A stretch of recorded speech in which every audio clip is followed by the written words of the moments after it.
नमस्कार दोस्तों, आज के इस वीडियो में हम लोग बात करने वाले हैं 5 रुपए के 3 सिक्कों के बारे में। एक है 2011 में जारी किया गया निकल ब्रास का सिक्का, दूसरा है 2010 में जारी किया गया निकल ब्रास का सिक्का और तीसरा है 1999 में जारी किया गया मॉस्को मिंट का 5 रुपए का सिक्का। ये कॉपर निकल का 5 रुपए का सिक्का है। ये तीनों सिक्कों का मैंने एक बार पहले वीडियो बनाया है, शायद आपने उस वीडियो को नहीं देखा, और देखा जिन लोगों ने वो लोग शायद पूरा वीडियो नहीं देखा, ऊपर से थंबनेल देखा। तो आज के इस वीडियो में मैं आपसे जो चीज बताने वाला हूँ उसको ध्यान से देखना। इसमें कीमती क्या है होता है, कॉमन क्या होता है, रेयर क्या होता है, ध्यान से देखना, इस चीज को समझना एक बार। इस वीडियो को, ये समझने लायक वीडियो है, काम का वीडियो है, बहुत ही काम में आएगा। अगर एक बार आपने अच्छे से देख लिया तो आप दूसरों को भी बता सकते हैं इसके बारे में। इसके लिए वीडियो आपको पूरा देखना जरूरी है। तो इस वीडियो में आपसे जो बताने वाला हूं वो ये है, पहला ये है कि ये सिक्का म्यूल हो जाता है, ये एक म्यूल कॉइन होता है और उसकी मैंने कीमत भी बताई है, आगे भी बताऊंगा कि इसकी म्यूल कॉइन की कीमत क्या चलती है। उसके बाद में 2010 का इसके अंदर एक वैरायटी आती है, डाई वैरायटी सिक्का है। इसमें एक डाई वैरायटी देखने को मिलती है। 2009 में भी आपको डाई वैरायटी देखने को मिलेगी मुंबई मिंट के सिक्के में, 2010 में भी आपको डाई वैरायटी देखने को मिलती है। उसके बाद में 1999 का ये जो 5 रुपए का सिक्का है, इसके अंदर एक एरर आता है। एरर क्या आता है, एक रोटेशन कॉइन है। ये रोटेशन कॉइन होता है, वो रेयर होता है। एक 1999 का मुंबई मिंट का सिक्का भी आपने देखा होगा, जिसके अंदर आपको यहाँ पे एक डायमंड का मिंट मार्क देखने को मिलता है और उसमें एक डाई वैरायटी देखने को मिलती है। तो वो आज डाई वैरायटी का 1999 मुंबई मिंट के सिक्के के बारे में आज हम बात नहीं करेंगे। आज हम बात करेंगे मॉस्को मिंट के 1999 में जारी किए गए इस 5 रुपए के सिक्के के बारे में। ये सिक्का रेयर कैसे होता है इसके बारे में जानने वाले। तो ये जो 5 रुपए के सिक्के हैं ना 1999 के मॉस्को मिंट के, ये सिक्के 1992 से लेकर 2004 तक भारत के सभी मिंटों के अलावा विदेशी मिंटों में भी जारी किए गए थे। और उसी में से एक ये भी है, मॉस्को मिंट भी है। और इसी सिक्के की आज हम बात करने वाले हैं। जो सिक्का है एक एरर कॉइन, मतलब इसके अंदर आपको एक रोटेशन देखने को मिलता है। रोटेशन किस तरह से होता है, जिस तरह से इस सिक्के को आप लोग यहां से घुमाना स्टार्ट करते हैं, आपको देखने को मिलेगा जैसे ऐसे घूम गया तो ये कितना हो गया, 9 o'clock रोटेशन हो गया। ऐसा ही घुमाने पे कुछ सिक्के पूरे के पूरे उल्टे हो जाते हैं, घुमाते हैं तो पूरा सिक्का ही उल्टा हो जाता है, तो वो एक 6 o'clock रोटेशन हो जाता है। अलग अलग रोटेशन इन सिक्कों के अंदर आपको देखने को मिल सकते हैं। तो इस तरह के जो सिक्के हैं ये आपको वैल्यू कितनी दे सकते हैं, ये सवाल बहुत सारे लोगों के दिमाग में चलता है। बहुत सारे लोग पूछते भी हैं कि ये 5 रुपए का जो रोटेशन कॉइन होता है उसकी वैल्यू क्या चल रही होती है। तो ये जो सिक्का है ये है मॉस्को मिंट का, मतलब विदेशी मिंट का सिक्का है। और कुछ इंडियन मिंट के सिक्कों के अंदर भी आपको रोटेशन देखने को मिलते हैं। तो रोटेशन सिक्के की वैल्यू कैसे पता करें, क्योंकि ये तो बुक में भी नहीं देखने को मिलती है। तो इसके बारे में आज हम डिस्कस करने वाले हैं। तो ये जो रोटेशन वाले सिक्के होते हैं इनकी वैल्यू क्या होती है, वैल्यू के बारे में सभी लोग जानना चाहते हैं। तो मैं आपको बताऊंगा कि जिस तरह से इस सिक्के की रोटेशन होती है उसके हिसाब से ही इसकी वैल्यू भी तय की जा सकती है। अगर आपके सिक्के की 9 o'clock रोटेशन है, अगर इतना घुमा हुआ है, तो इसकी वैल्यू हो सकती है 200 रुपए से लेकर 300 रुपए के बीच में। और अगर ये सिक्का 6 o'clock रोटेशन है, मतलब उल्टा है, घुमाने पे पूरा का पूरा ऐसे उल्टा हो जाता है, तो ये सिक्का आपको वैल्यू दे सकता है 1000 से लेकर 1500 रुपए तक। अब ये जो मैंने आपको एस्टिमेट प्राइस बताई है ये यहाँ पे फिक्स नहीं होती है, कभी भी कोई भी सिक्के की कीमत फिक्स नहीं होती है। ये एक एस्टिमेट है, इसको जो बायर होता है उस पर डिपेंड करता है कि उसको नीड कितनी है और वो उसको जरूरत के हिसाब से, और जो बेचने वाला होता है उस पर भी डिपेंड करता है। तो ये जो कीमत बताई है ये मैंने एक एस्टिमेट बताई है, 1000 से 1500 तक हो सकती है। मतलब इस तरह के सिक्के, मैंने तो एक सिक्का एक बार देखा था एक एग्जीबिशन में, वो पूरा का पूरा मतलब ऐसे 6 o'clock रोटेशन था और उसके बारे में पूछा था तो 2500 मांग रहा था। मैंने नहीं लिया वो सिक्का। हो सकता है मुझे सर्कुलेशन में मिल जाएगा या फिर कोई सब्सक्राइबर से भी मिल जाएगा, तो मैंने इसीलिए उस सिक्के को बाय नहीं किया। लेकिन इस तरह के सिक्के मतलब आपको 1000 से 1500 रुपए आसानी से दे सकते हैं अगर आपका सिक्का इस तरह से पूरा रोटेशन होता है 6 o'clock। तो इस तरह के सिक्के होते हैं वो रेयर होते हैं। बाकी कॉमन सिक्के के बारे में अगर कुछ लोग ऐसे फोटो वोटो भेजते रहते हैं तो वो लोग ना भेजे, कॉमन सिक्का कोई वैल्यू नहीं देता है। और ये आपको समझ में आ गया होगा रोटेशन किस टाइप से आपको वैल्यू दे सकता है। मान लो 9 o'clock है तो 200 से 300 रुपए वैल्यू हो सकती है, इससे ज्यादा नहीं होगी। और यही अगर 3 o'clock है तब भी आपको इससे ज्यादा वैल्यू नहीं दे सकता, 200 300 400 रुपए, कोई जरूरत होती है तो 500 तक भी दे देते हैं। तो उसके हिसाब से ही उसकी कीमत तय की जा सकती है। लेकिन 6 o'clock रोटेशन होता है तो वो सिक्का रेयर होता है और उसकी वैल्यू भी ज्यादा होती है थोड़ी।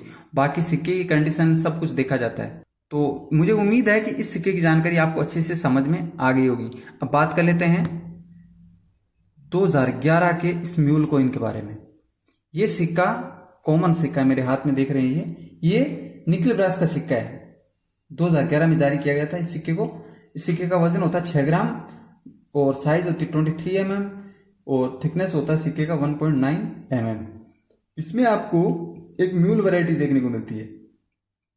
इस म्यूल वैरायटी को कैसे पहचान सकते हैं वो तो मैंने आपको बताया ही होगा। म्यूल वैरायटी के सिक्के जैसे सिक्के को पलटी करते हैं तो यहाँ पे आपको 1 रुपए की डाई यूज की हुई देखने को मिलती है, जिससे ज्यादा वो नहीं है, लेकिन अशोकस्तंभ देख के आपको पता चल जाता है कि ये सिक्का म्यूल हुआ है।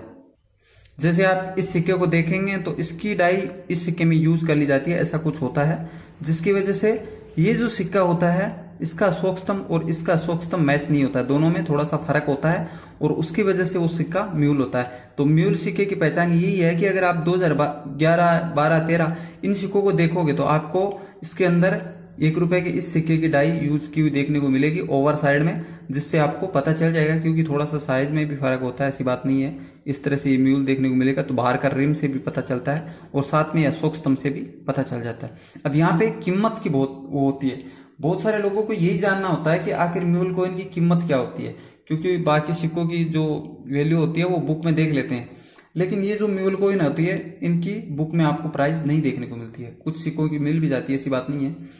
तो ये जो सिक्का है, इस तरह के सिक्के 2011, 2012, 2013, 2017, 2019 इन सिक्कों के अंदर अलग अलग म्यूल वैरायटीज देखने को मिलती है। जैसे 2019 का सिक्का है म्यूल वैरायटी का सिक्का, तो 5000 तक की वैल्यू जाती है, लेकिन ये जो सिक्के हैं ये 500 रुपए से लेकर 800 रुपए तक की वैल्यूशन रखते हैं म्यूल वैरायटी के, इस तरह के अशोक स्तंभ वाले सिक्के।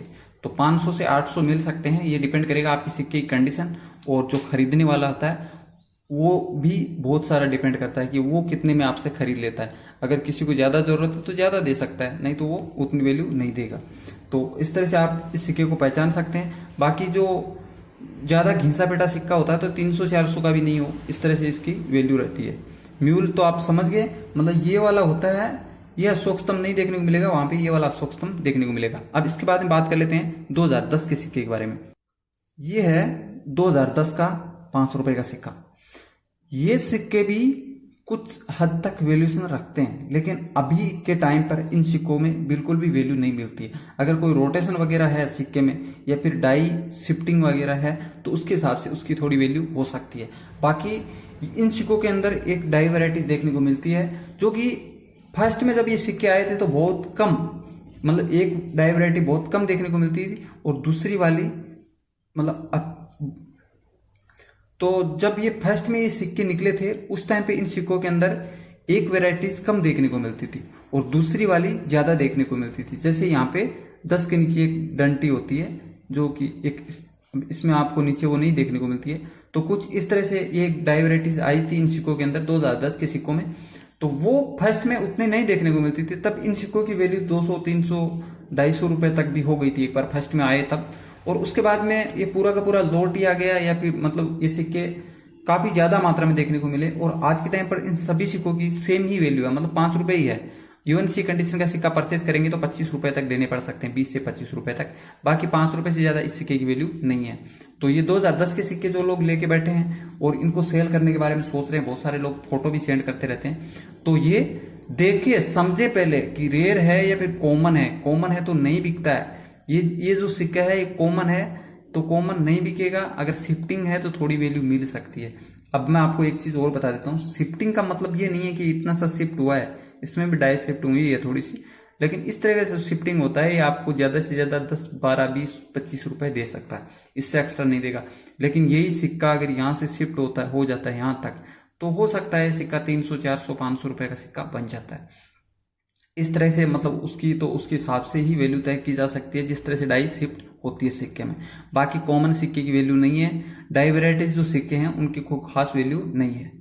तो समझ में आ गया होगा रेयर कौन सा इनमें और कॉमन सिक्का कौन सा है। कॉमन सिक्कों की वैल्यू नहीं होती है, रेयर होता है, किसी न किसी कारण से वो सिक्का रेयर होता है। अगर किसी सिक्के की वैल्यू बताई जाती है तो उसकी कोई वजह जरूर होती है, ऐसी बात नहीं है, लेकिन कॉमन की वैल्यू नहीं मिलती है। तो आज के इस वीडियो को यहीं पे पूरा करेंगे, मिलेंगे नेक्स्ट वीडियो में। जय हिंद, जय भारत। जो लोग इंस्टाग्राम पे मुझे सवाल पूछे थे इन सिक्कों के बारे में, उनको जवाब मिल गया होगा। और अगर आपके पास में भी ऐसा कोई रेयर सिक्का होता है जिसके बारे में आपको नहीं पता होता है कि ये सिक्का कौन सा है, क्या वैल्यू चल रही है, तो आप भी #NJC या नंदू जाट CK लगाकर पूछ सकते हैं।